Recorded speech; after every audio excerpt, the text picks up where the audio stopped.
gentlemen, what's going on? It's your boy, Hi-Lite Real, aka Dwayne, aka Prince of Bosh. Y'all know it, the man of many names, many fortes, all that good stuff, man.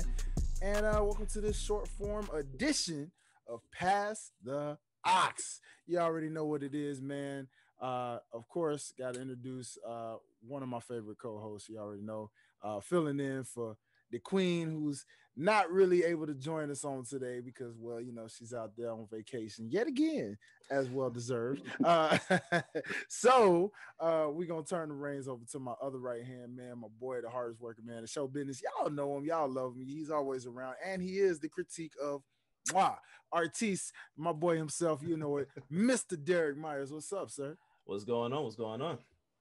Nothing much, my guy. You know, ready to do the thing that we always do out here, man. Bring the people some good content, you know. And of course, so we are joined by two talented brothers right here. And as you can see, free publicity, free promotion right there in the back. You see the artwork, you see what time it is, ladies and gentlemen. So I actually would like these guys to introduce themselves to the public. I'm known for epic intros myself, but you know what?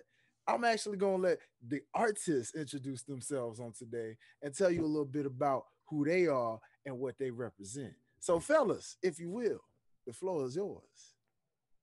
Take the reins, Keso. All right, man. I'm going to try to do what you did. You know what I'm saying? Who's my boy, the master of melodies. Okay. Icon of instrumentals. Okay. Ruler of the rhythms. Okay.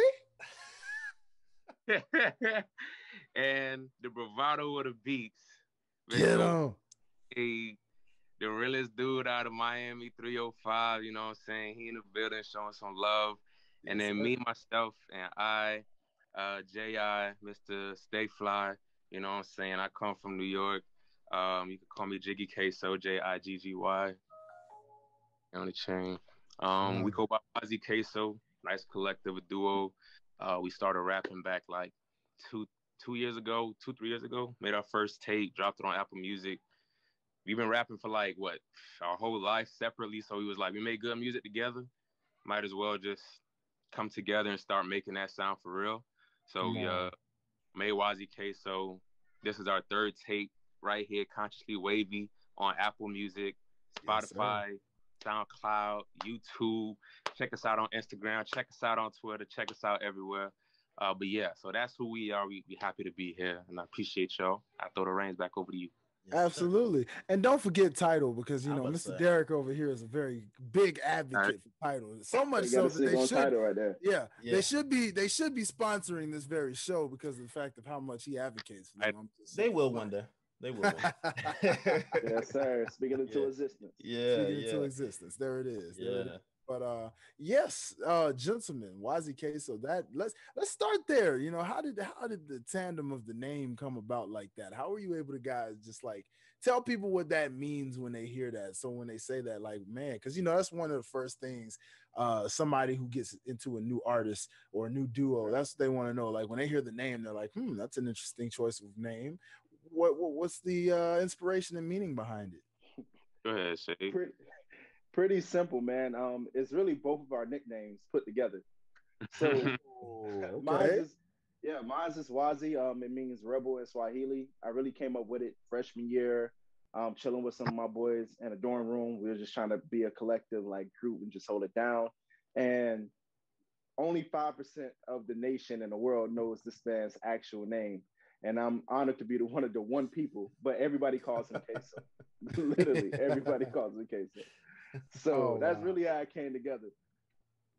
Wow. I dig that. I dig that. You know, it's always unique when you hear that type of stuff. Like, it's actually kind of cool to take a duo who has two nicknames and they're just like, hey, you know, we're just going to take our nicknames and put this together and make it one name. Like, how dope is that? Like, you know? And it flows. It does. What about the name of the tape, Consciously Wavy? Because I actually went back and listened to one of the other tracks, Stars. And okay, so you said you had a line that said, niggas capping like I'm not as wavy as the 7 C's. Come on. Is that possibly one of the reasons why, or one of the inspirations behind the title of this EP. Yeah, actually, I mean, you're right in the ballpark. So the breakdown of the name Consciously Wavy in itself, like outside of the tape, is our rap style. So if you go on our website, which I think we have set up, or it's coming, like it's in the final processes of being set up, or if you just look at like bios written about us, you'll always see that we describe our sound as consciously wavy. Okay. Shade is the conscious. I am the wave. He's the wavy. I think he having some technical difficulties over there too. Yeah, just a little bit, just a little bit. We see the smooth, the waviness of wavy, you know, coming through just a little bit. I see that. I see that. I see what just happened there. So I guess while we wait to get our brother back, you know, let's just say, all right, there he is. There he is. He's back. Dang, I was lagging. We were telling him, you know, you were just living up to the wavy part of what you were explaining in waviness. You know what I'm saying? You were riding a wave, and now you just came on back through the tides. You know what I'm saying? You good now. Wait, so I don't know the last thing y'all heard, but yeah, so he's the conscious, I'm the more wavy, in terms of just like the way I rap, the shit we rap about. Mm-hmm. Shade is gonna say something that makes you think. One of my favorite lines by him, for example, is I'm gonna say the chorus: "Summertime, wintertime, all the time I think about you. We could be roses in the sky." And when you think about that, it's like sometimes it's like, what does that mean? But then at the same time, it's like, if you get it, you get it. You know what I'm saying? If you feel it, you feel it. You know what I'm saying? Mm-hmm. And when I rap, you know, I'm just saying I just want to say stuff that I feel like people gonna resonate with, because I like listening to that kind of music. I don't always try to rap like, you know, like I'm gonna slow it down. I'm gonna try to sing. Mm-hmm. And there's nothing wrong with the opposite. It's just like the way that I express myself through music. You know, that's just what I bring to the table. So when we bring it together, people really, really, really rock with it. And we combine our collective ideas. And man, everybody trying to mess me up today. I got a phone call. We combine our collective ideas, and it just turns into Consciously Wavy. And then that's what we decided to come through with this tape and kind of show people what we mean by that. So that's why we start off hype with the back-to-back, and then we just kind of, in the second half of the album, we show you the more smooth, the more wavy, the more chill, something you can kind of vibe with. And then, yeah. Yeah, I felt that. I felt that. It was a hard punch at the beginning and more smooth at the end. I like that. Yes, yeah, absolutely. So let's talk about, you know, I noticed how you brothers mentioned, you know, that you were from two different parts of the coasts. You know, you got one from New York and then one from the Miami area. You know, just take a back. Like, how dope is that to be able to take two coasts that have two totally different sounds and vibes and bring them together as one tandem like that? Like, how dope is that? Because, you know, usually with Florida in the deep South like that, especially South Florida, we know the Uncle Lukes of the world, you know, and how they have like a party feel to them, you know, mostly. And then like when you go up north, it's literally a lyrical type of vibe. Even though now lately they have kind of been catching on to like today's wavy styles a little bit, but they're putting their own twist to it to still make it lyrical at the same time. So talk about what that's like, just bringing two different coasts together and clashing styles like that. I mean, I really think it's just the growth of music overall. Like, just because I'm from South Florida, I'm not going to specifically listen to South Florida music. And just because he's from New York, that doesn't mean his sound is dignified in New York. So it's really just the type of music we grew up listening to. Like, his favorite artist ever is Kanye. My favorite artist ever is like Lil Wayne. Listen to a lot of Tupac, Lauryn Hill, and he has a lot of different influences on his end. So really, it's not even more of a regional based thing. It's more of a like we have similar interests and sounds in what we listen to, even though it is still diversified. Yeah. So when we link together, I remember before we were even Waasikeso and we did like collab tracks, a lot of people say, yo, y'all just flow together. It just makes sense. Like, the chemistry is there and y'all both provide a different type of sound, but it just makes perfect sense to be together. So really, it's just a match, man. It was really just a match coming from two different regions, two different influences. different styles, but it's really just a match. And I think that's what really makes us us at the end of the day. Yeah. So is the plan for you to stay as a duo throughout your career, or you think you might do the duo collabs, collab projects, but still have solo careers? Yeah, we're still two like different people.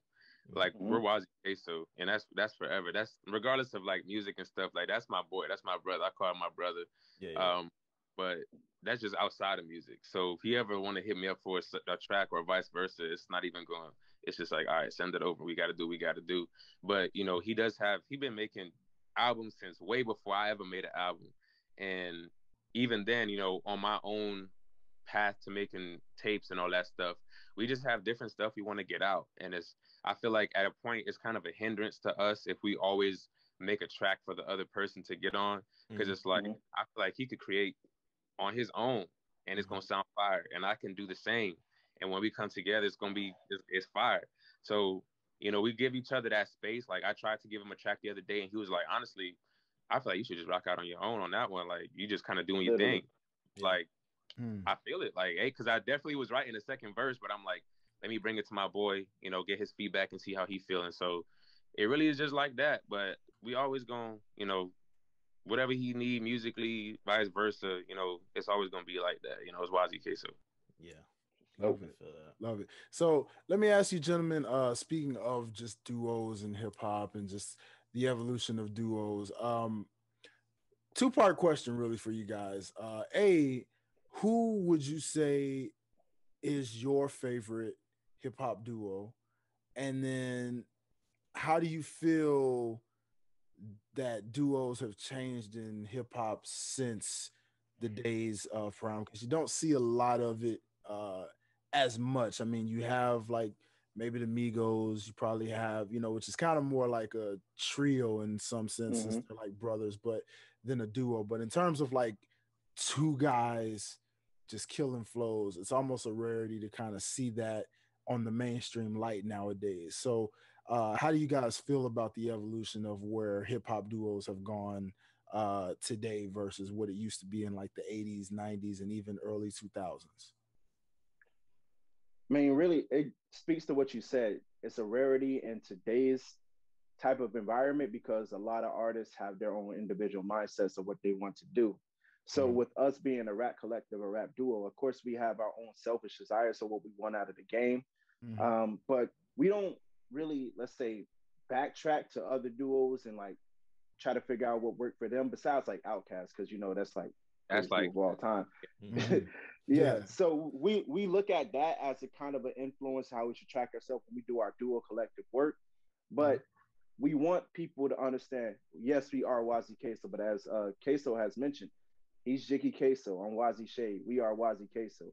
We are three different entities in the rap game, but it all just flows together because at the end of the day, we're tight, we're a brotherhood, we just solid like that. And we understand your creative expression can come in many different ways. We'll never hold each other like to say, hey, you have to be Waasikeso with this, you know?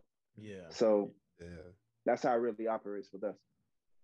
Yeah, you guys individually sound phenomenal, but the flow with you guys on the same track or project, a collective project is phenomenal, which is very interesting, very interesting, because you don't sound like the areas where you're from, which I appreciate. I can appreciate that because that almost feels like it's a little harder to do, to not sound like the area where you're from, especially if you have artists that you looked up to from that area. But what are some artists, because I know you said so some of your favorite artists already, but what are some of your favorite artists from your area? So I mean, I'm from Queens, and I mean he's like Brooklyn, but of course Jay-Z and Nas. So personally, me and Nas had the same birthday. We were literally born in the same area. But I feel like in terms of overall success and longevity, Jay-Z, it's just like, and the fact that the way he did it was like, he talks about it like, I was on the streets, I sold dope, I had to do X, Y, Z to start moving money into rap and then moving that to move my career. And I mean, I ain't sell no dope like Jay-Z, you know what I'm saying? Like I wasn't doing what he did, but the message was simple. It's like, if I can do this from where I was and you can look around and you can see the same thing and kind of visualize like the future. Like, and I feel like that's where some people fall short, is they see their surroundings and they think this is it. Like sometimes you have to like envision something on that next step and then use that to launch yourself and kind of just hold yourself, you know, onto that string. So when I kind of seen Jay-Z, kind of talking his stuff when I was growing up, like I was always thinking he was lit. Like when I started hearing like slander of Jay-Z or just like, oh, he's not even that good. Like when I was up in New York, like he's a legend. Yeah. So I mean, that's one dude, but then also I got to show love to females. I mean, Nicki Minaj is also somebody from Queens. And when I was in 9th or 10th grade, she really started blowing up. And I started hearing her rap, but not like the singing radio stuff, but like really rap. And that's her what underground like stuff. Yeah, you know what I'm saying? Like that underground, that Harajuku Barbie. My homeboy, he's a fan of her. He's a real big fan of her. So he was always like, "Oh, listen to Nicki, listen to Nicki." And I'm like, "Bro, I don't want to listen to Nicki." But when he would play stuff, I'd be like, "She's sliding." So when I like kind of saw her on that path to taking off, it was really influencing, you know, that the fact that, okay, she could be this, she could be that. But when she started rapping, and that's what kind of kept me rapping, like really wanted to rap. Because Shay raps a lot more than me. And I try to rap a lot. But when I hear people like kind of stay true to that, what you call New York rap, and they on the track just talking they shit, and you like, damn. Yeah. Like that really like, that makes me happy. So those are kind of like the bigger names, and they might not be just prototypical names, but that's really like the bigger names that people would probably recognize. And Shay probably got his own list. Yeah, for me, coming up, my mom, she listened to a lot of Trick Daddy. I grew up really I remember somebody selling me Rick Ross's like first mixtape, like out of a trunk before he became Rick Ross. Yeah. Because we like all from the Carol City neighborhood. So growing up, literally seeing Rick Ross blow up, and Iceberg too, like very much a local legend down here in South Florida. Like those three people, seeing two of them just grow and become who they are, and then Trick Daddy just being who he is, authentic, real to the core. He will give you lit music, but he also will give you some real shit from the street. So those are like three influences from Miami area that I really gravitated towards and picked up on and consistently listened to their music. You know, it's crazy that you mentioned Trick Daddy too, because usually when we do our longer form segment of the show, we have a segment talking about what's been in our ears throughout the week. And I actually found myself vibing to Trick Daddy quite often this week. And I thought to myself, you know, this guy needs a fans battle, because I was like, man, this guy, I forgot how much he really had put out, you know, that was like pumping, right? But also I was paying attention just to the sound of Trick Daddy, and I realized that he brought a sound. There was an era that he brought where like I listened to Take It to the House, and I was just like, man, that sound needs to come back. Like that, you know, as a thing was lit. Yeah, like as a musician, that band like sound, that sound marching bands want to play it live, that needs to come back. Like I miss that sound in hip hop. Like I miss that marching band like sound. And I was like, man, I would love to bring that back, because that needs a return like quickly. You know what I'm saying? Like, dude, growing up, going to high school football games in Miami. Yes. But Trick Daddy, every band was playing it. Come on. It was lit. Yeah. Stadium packed. Everything lit, man. Like it was crazy. Yeah, man. It's different when it hits from the South, man. You know, I'd love to ask you that actually, Wasai. Like how is that? You know, people always and Derrick, I know you know who I'm talking about, because you know, a good friend of ours who hosts the show, he's from South Florida, and they always say that South Florida is completely different and don't look at that as the South, right? Even though as someone who visited Miami, I could understand why they say that in terms of culturally, but you guys are still considered the South. You know, it be every part of the South is different in culture, but it is still the South. And like, talk about how that's just so dope to see the Louisianas, you know, the Tennessees, the Georgias, the Floridas, you know, the North and South Carolinas bring their own type of sound, Southern wise, than the rest of the coasts, you know, from north, south, and or northeast and west, you know, like and Midwest. Like, talk about how important it is when you got that different type of sound like that. I mean, from the South, really, I'm gonna exclude Miami from it because Miami is like an urban city town. So the rest of the South is country as hell. Yeah. So it really, from any like bounce in New Orleans or the trap music, old school trap music in South Carolina, North Carolina, Georgia, like everything, Tennessee, everything is like country. So it got that like southern drawl. What you was gonna say, Keso? That I was saying that chopped and slow music from Houston. Yeah, chopped and slow from Houston. Yes, like the southern drawl, the way they speak, what they wear, is just everything was like country. And that's the difference between like southern music and going to any other coast, because you have bigger metropolitan cities, let's say New York or Boston, or if you go to Cali, it's LA. It's a lot of people in a city, but shoot, down south, man, your best friend might live 10 miles away, and you saying, yeah, that's right down the street. Or you going to a Walmart that's down the street because you're from the South. And I actually have family that's like what they consider the core South, like Georgia, dirt road, 30 miles of dirt road. You got to drive through it. But I'm really from like the city of Miami. So I can understand like both sides of city Miami music versus like country South. I understand that. You know? Yeah, absolutely. And then, so I mean, Keso, the same with you, bro, because again, as we mentioned, New York has found themselves kind of in like a reinventing stage, right? Like a lot of people for some reason try to say there's been a lot of different opinions on New York in terms of like dominating the hip hop game for so long, and how, you know, then Atlanta comes along and like it becomes like this major mecca of music lately for people, but then it's like New York is slowly coming back with it and reinvented themselves in a way. Like, talk about what that has mean, just being like from a native of New York, like as you mentioned with those influences like Jay-Z and Nas. Like, what's your thoughts on the evolution of just New York and what it's been like from say like 2007 on up to this point? Well, I mean, I gotta pay homage. You know, first and foremost, I am of Jamaican heritage, and reggae had a significant influence on hip hop, to the point where 50 years later, it's still being sampled to TikTok songs.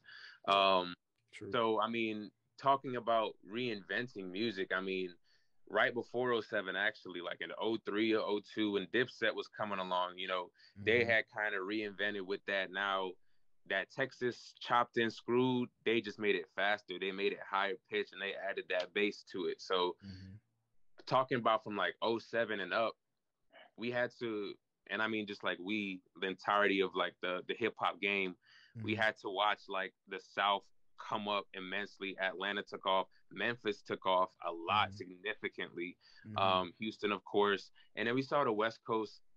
I feel like the West Coast time is still coming. They did have a very, you know, hot time in the '90s and early 2000s, but and then with Wiz Khalifa, he came back around. You got Currency, you got Dom, but at the same time, the East Coast and the South were really running that.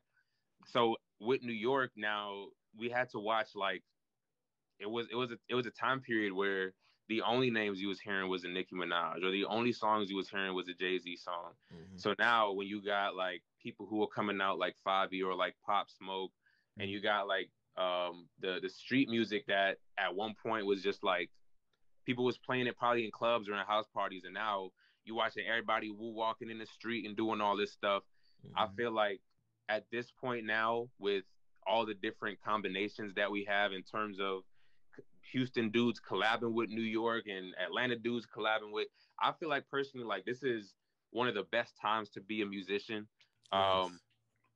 People will always say like the better times of music was like the '90s or whatever. I don't really agree. They wasn't rapping about shit. They was rapping about shit, but it was like rapping about like being on the block all day. Like, nobody want to hear that shit. Like, I want to hear about some shit about BVs and some baguettes. I'm not gonna lie to you, me personally. And I know when they put it on a fire beat, and now you have dudes collabing, and it's like it sounds so different. And then with the technology we have now, I feel like now is the best time. But not even just for rap, hip hop, neo soul. Like, I feel like the entire wave is now transitioning, and to me, it's like exciting. And especially me being with Shay right now, I feel like, you know, shit, like, I'm very excited. You know, I'm waiting it to that day where we could start hitting up these big names and just start collabing on songs, because the shit that I'm hearing now, it really sounds great, bro. And I love the fact that New York has stormed back, but we're not like in command, because I do think that the South, Houston, Tennessee, Memphis, like I said, Atlanta, and Florida, I feel like the vibe that they're bringing match a lot of social media and just the culture right now, to the point where if New York took over it, I don't really see it being like how back in '03 was so successful, where everybody had the shirts, everybody was outside partying. I don't think that New York vibe is going to fit everybody right now. I feel like the South is where it's at, kind of where it needs to be for now. And then we're going to see where it comes to. But I'm still like, I think this is the best time. And I'm happy to be interacting with music in this time, because it's lit.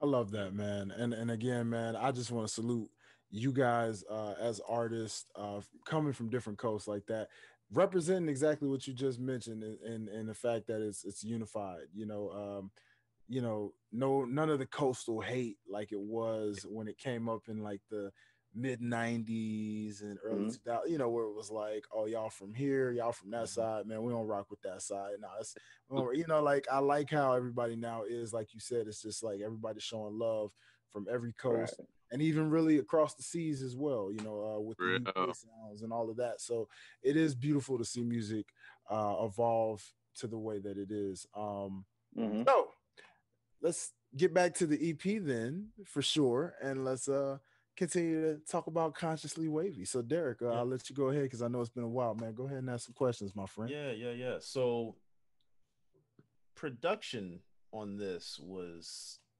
phenomenal. Now, do you guys use the same producer, or do you guys use different producers? Good shade. Shoot, it really varies. Of course, we're in a time where people can go on YouTube and search for type beats or look for a certain type of beat that they want. But once we do get those beats, we do contact the producers and work with them. But we also have like original beats that come in from other people, and it's just about really finding the sound that you want for a specific type of vibe that you're going for. Right. So we don't really have like let's say a structure of what we're trying to do. We just let it all come to us when it comes to like production and getting what we need. But we do have one specific engineer that we go to called Lorenzo, and he does all of our work. So just sitting with him, watching him do his thing, that man is amazing. And happy belated birthday to him as well, too. Yes, sir. Yes, sir. Absolutely. Absolutely. So let me ask you guys, before we kind of go into some of our favorite tracks, as you guys put this out, what are your favorite tracks from this specific project? I'm gonna take my own track out of this. I mean, like, just off of how it sounds, production, and just like being a complete song, Downfall. And that was written by Shade. So tip my hat to that boy. That's like hard as hell. Like, that song, to me, I wanted it to be the intro, actually, when we was like structuring the tape at first. But that song right there is just hard. And then the way we was rapping, and then at the end we had the transitions. That's my favorite song. So that song for sure is like my top. Is my favorite song. Love it. I don't know. I can't nail it down to a favorite song. Like, every song gives me like a different vibe, like for whatever mood I'm in. I can't really answer that question right now. I can't. I don't have it on me. I don't. That's understandable. No, that's understandable. Sometimes I believe me, I can relate. I know how that feels. And sometimes when you put something, especially in EP form like that, it's tough. It is really tough, because I'm pretty sure that you guys had other tracks that were probably going to make this EP that didn't make the cut. And usually with this, when these make the cut, it's still tough because you're like, man, any of these could, like plug and play, right? So yeah.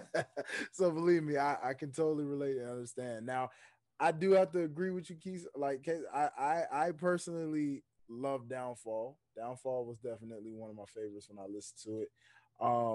Another one I was really feeling was Again. Again kind of gave me a different feel too, but I love the way that the EP like gets you really, really hype. Like the way y'all structured it gets you really, really hype in the beginning, and it kind of mellows out a little bit, and then you start kind of feeling like real chill all of a sudden. Like, what was that? Was that on purpose? Did you guys want to get people like riled up and then kind of mellow them out a little bit? Like, what was that about? We had a lot of renditions of the track list, so. Of course, being artists and just like figuring out, especially for 6 songs as an EP, an EP allows more freedom because it's not like a story type of project going on, anything like that. So just sitting down with our manager and our other boy, we're just going through like different renditions. And do we want a roller coaster ride? Do we want to start off calm and then go hype? It was like, at the end of the day, we were sitting in the studio again, everything mixed down. And like last minute, manager said, hey, boom, I think we should do it like this. And we both looked at each other. It's like, this makes sense. And so that's really how it came up. So just starting off hype, going into more smooth with the transitions and everything, and then finishing off how we did. Man, that was so dope. I commend you brothers for doing that. It's not easy trying to take people on a ride, especially with a 6-song EP, because a lot of times when it ends, you're like, oh man, it's over. I want more now. Yeah. Especially with this one being that's exactly minutes. what it's for. Yeah. 18 minutes. Crazy, right? When we looked at the time, we was like, yo, this 18 minutes? It was like, that's crazy. Yeah. No, I think Lullaby was the one that grabbed me. Of course, that being the intro. But that one grabbed me hard the first listen. And then I think Downfall got me toward the as I was going through. It got me, I think, the second time I listened through. But Racing the Clock, that one, and Go Crazy. You know what? I might sound more so like WAASI with this one. I don't know that I know, bro. It's tough, right? It is tough. Every one of them have their own different vibe that hits you differently, and I like that. I like that. That's to be completely honest. I don't mean to throw shots at any independent artists in general, but I don't know that with a lot of projects, outside of Hi-Lite, of course, but a lot of projects that I've heard recently from independent artists, I don't think it gives that kind of feeling. It just feels like it's just a just like throwing a bunch of tracks onto a thing and to call it a project. I like it when it has a structure to it. I'm more old school. Like I'm 31, so I'm more so old school in terms of how that structure is, or with lyricism or whatever. And you get the lyricism and the vibe with this. That's what I appreciate with you guys. It's right Consciously down. Wavy. Yeah. And you know exactly that I have to agree with Derrick, because I love how that just works for you guys. You know what I'm saying? Yeah. It's very standout. And it's actually weird because artist to artist, I mean, we actually had to talk about this on a previous episode before, and Derrick actually kind of let me know. We were kind of talking about the T-Pain rant a little bit and what he had to say about making something different, making some different music. And Derrick brought up an interesting point. I want to see if you guys agree, where when you're one of those who can say do like what a Kendrick and a J. Cole does, where you can hop on the wavy stuff, the vibe stuff, and still be lyrical, that's a different sound in its own right. Do you fellas agree with his thoughts on that? So let me put it like this. It's different in today's music. That's because today is more so just mainstream wise, when I listen to rap, it, you know, it's more so about vibes than lyrics. Yeah. And I was saying that to be honest, in today's music, it almost seems like you need to set yourself apart, to be different. Lyricism has to be a part of your structure because of the fact that not a lot of artists, especially the newer generation, pay attention to lyrics. Facts. You know, so that's the main point of it. Shade. No, I agree, but I also have a take where it's still a lot of mainstream artists that combine. They're finding a way to combine their lyricism and still make like a hype track. Even when Migos was having a run, they was still rapping. Like, oh yeah, the boys was rapping each and every song. Young Thug, he actually raps. He sings with it. He actually raps though. And but you still have a diversified platform where you can listen to Kendrick and Cole on one end. But then like Isaiah Rashad, he's not really spitting lyrical shit, but it's flowing and you just nod your head because he just finds a way to combine all of that. So with a lot of different like mainstream acts, I feel like they're finding a way. I feel like lyricism is becoming pretty prevalent again for rappers. Yeah. It was a time there where who cared? I'm just gonna the beat go bounce and I'm gonna say this chorus and that's how we go rock. But now we're finding a nice delicate balance. I feel like that's the right place to be, you know? It is. It is. I love it. Because I like the vibes, but I like the lyric. I love lyrics more so than just the vibe itself. For sure. Agreed. You know, the lyrics, I'm a man of both because I mean, even in the time of lyricism, when lyricism was like king for everything, I really was always one of those that did it. If you had a really dope beat to it. And I think that's why at one point I couldn't get into the New York style of music for too long. Like I had a lot of new, you know, JR writers and different people like that, like a Papoose and so many different other ones that I rocked with. But it was hard for me to really just sit there and listen to a lot of hardcore New York rap. Well, this is during the era of when New York was like still like dominating, right, in the music. It was tough for me to like just get into it a lot because I was like, the production just didn't always get me. Sometimes it did, sometimes it didn't, right? Because I would listen for the production side of things first to see like, is the beat gonna make me just kind of like catch my attention first? Because you know it can spit bars all day, but if the beat don't hit me, then I'm kind of like, and I guess that's where the somewhat southern in me kind of comes a little bit. So I guess where you know southern music gets me sometimes is when I hear that beat, and then the lyricism comes, and you're like, all right, because I do like a nice balance of the two. Right. And that, and like I said, you guys definitely brought that for sure from top to bottom in terms of you brought the lyricism, you brought the vibes, you brought the beats. You know what I mean? You gave everybody a bit of what they would want, what they would like. And man, I don't see why people wouldn't want to go out there and keep copping this Consciously Wavy. Seriously, like gentlemen that, definitely didn't. You're gonna have the people wanting more with 18 minutes worth of content. I'll tell you that much. But speaking of which, though, as we get ready to wrap this thing up, seriously though, fellas, any final thoughts? Go ahead and give your final pitch and your final thoughts on you know, Consciously Wavy, as far as how proud you are of the project now, like now that it's out and sitting back and listening to it, and why you feel the people should definitely go out and get this project and put it in their speakers or in their headphones right now. Where you go, Shady? Take it over, Keso. No, you take it over, man. Well, really, we really put our blood, sweat, and tears into music in total. It's not even to just this tape. So if you want to hear progression, go back to, you know, our Apple Music or our Spotify or our Tidal or our SoundCloud or our YouTube, and listen. You know, check out Waasikeso, the first tape, then check out Training Day.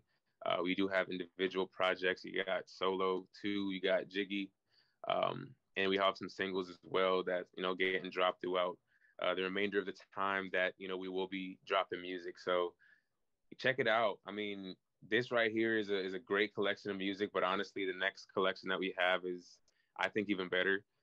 We do have a tape coming called Roses in the Sky. And I mean, that vibe is a lot more unmatched than this one. you know, this tape is 18 minutes worth, but the next tape, you know, if you're wanting more, that tape is going to be it. We wanted you guys to, and I mean you guys in terms of just anybody who will listen, really, to listen to the tape and be like, damn, you know, these guys are pretty good. And then once that 18th minute and 30th second drops, you're like, all right, I want to see what else they got. And, you know, once we do show you what we have coming next, it's going to be like, damn, if you listen to this tape, you're going to be like, damn, you know, I see exactly why the tape was short before, because they have the music, they have been putting the work out, but, you know, we have to make sure that people are aware. We want to put people on game. We want to put ourselves on the map. And that's why it's a 6-song EP, but these are some of the hardest tracks that, out of the Lucy's that didn't make the album, these are some of the hardest tracks that we had. So that it is tape that speaks to the album. But, you know, we just wanted to make sure that you guys heard it, hear how proud we are of it. I mean, we had like little transitions and stuff that we threw in there. You know, it's definitely a quality body of work. I've listened to it every day. So check that out, man. It's like you can see, it's right here on the top, the Waasikeso. Everywhere we go, we try to leave our mark. So yeah, I mean, that's really it. Just listen to it as much as you can before we drop Roses. Because once we drop Roses, that's it. Taking them off. Yes, sir. Foot on the gas, baby. That's what I like to hear. WAASI, any final thoughts from you, good sir? I think he wrapped it up beautifully, especially the progression point. Like, if you want to see artists that consistently put their blood, sweat, and tears, their time, their hours, day in, day out into their craft, consistently thinking about music, just to end up at this point and what we have right now, and what we have coming, it's going to be like a beautiful, wonderful, any other word you want to throw in there, just the overall body of work that we're putting out, because we see ourselves as people that care about the art. At the end of the day, we care about our music, we care about our art. And if you care about music, if you want to hear good music, if you want to hear fun lyrics, wavy vibes, anything like that, we bring it to the table. We always bring it to the table. So that's all I have to say. Consciously Wavy out now. Waasikeso. You feel me? Yes, sir. Love it. Quick question for you fellas as well. Well, now that I just thought about it as well, Derrick, I'm pretty sure, I don't know why we didn't ask this question right off top. The inspiration behind the cover. Talk about that really quickly. Where did that come from? What was the inspiration behind the cover for the visual of this project? What do y'all think? Derrick, I'll let you get first swing at that, brother. To be completely honest, my first thoughts were that you guys are interpreting the actual title, Conscious and Wavy. That's what I got when I saw it. It just looked like the balance of the two on the project. Okay. I like that. So I like that. that was dope. That was really dope. Now I'll tell you, this is what I love about artwork, because it's like being in an art gallery, right?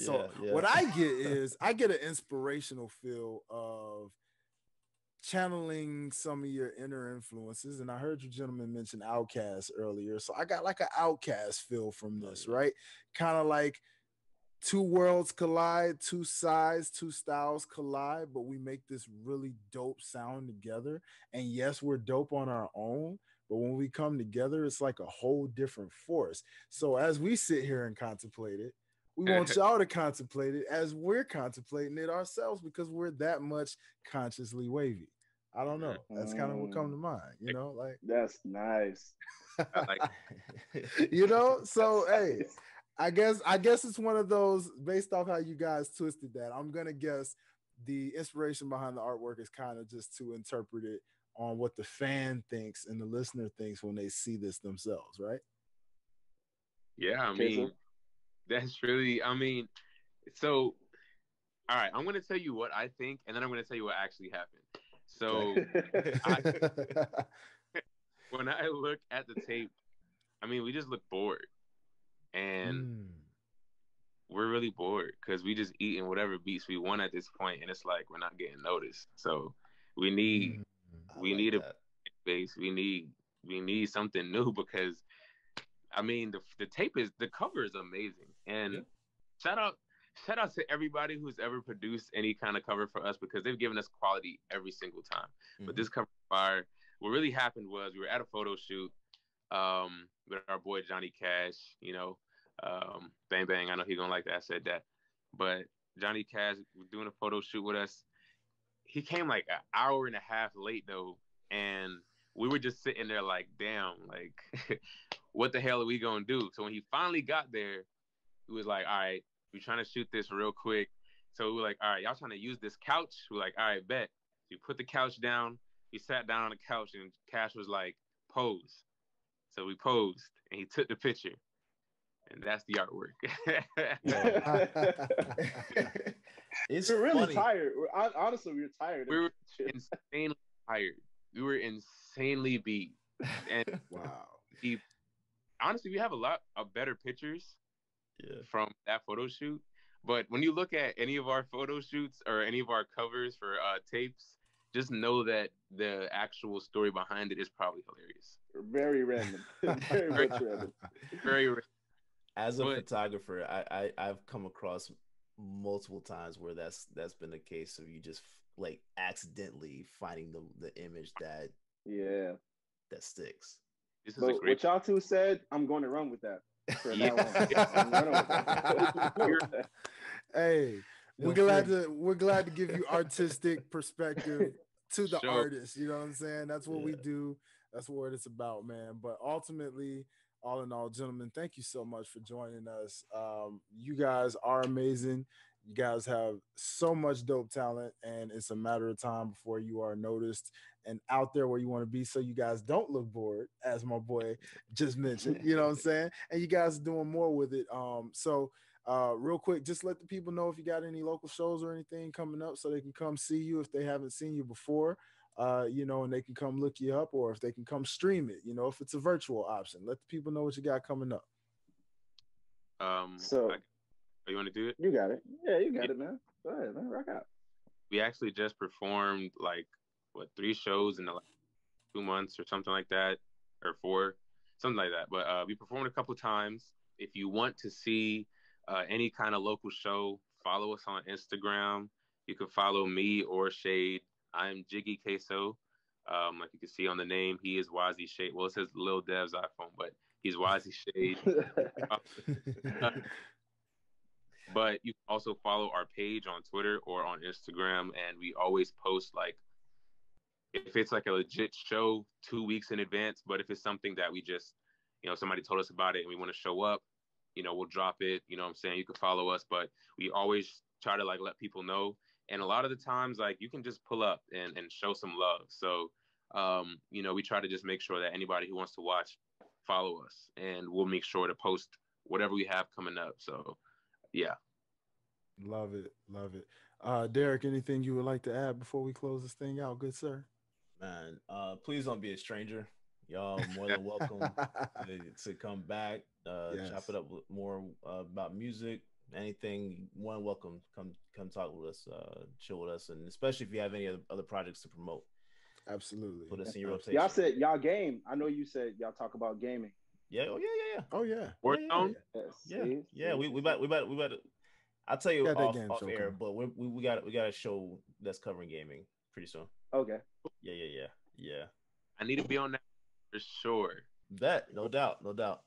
Say less, brothers.